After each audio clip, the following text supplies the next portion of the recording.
Isang maliit na baryo sa probinsya. Blackout sa gabi. May mga tao na may mga dalang kandila sa labas ng bahay. Naghihintay bumalik ang kuryente. Isang lalaki na hindi nila kilala ang dumaan sa kalsada. Nakasuot ng lumang uniforme ng lineman. May daladalang toolbag at tinanong, "May ilaw ba kayo?" Isang residente ang nahabag. Binigyan siya ng kandila.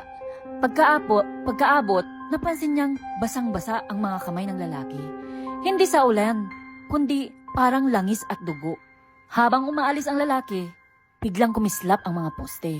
Sumabog ang transformer at lahat ng ilaw sa bahay ay sabay-sabay na nag-on at nag-off. May narinig silang halakhak mula sa dilim. Kinabukasan, natagpuan ang lalaki na nag-abot ng kandila. Nakandusay sa kalsada, nakadilat ang mata, at sa kamay niya ay may hawak siyang kandilang hindi natunaw.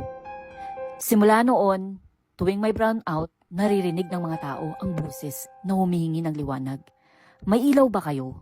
Napag-alaman na noong dekada 60, may isang lineman o manggagawa ng kuryente sa Batangas na namatay matapos sumabog ang transformer habang sinusubukan niyang ayusin ito ng mag-isa sa gabi. Dahil walang nakakita sa aksidente, hindi siya agad na ilibing ng maayos. Hanggang ngayon, sa mga baryong madalas mawalan ng kuryente, sinasabing may lalaking naglalakad sa dilim, humihingi ng ilaw. Kapag binigyan mo siya, hindi mo na maaabot ang umaga. Ang aral, minsan, ang awa sa dilim ay nagbubukas ng pinto sa mga kaluluwang hindi matahimik. Follow me for more stories like this.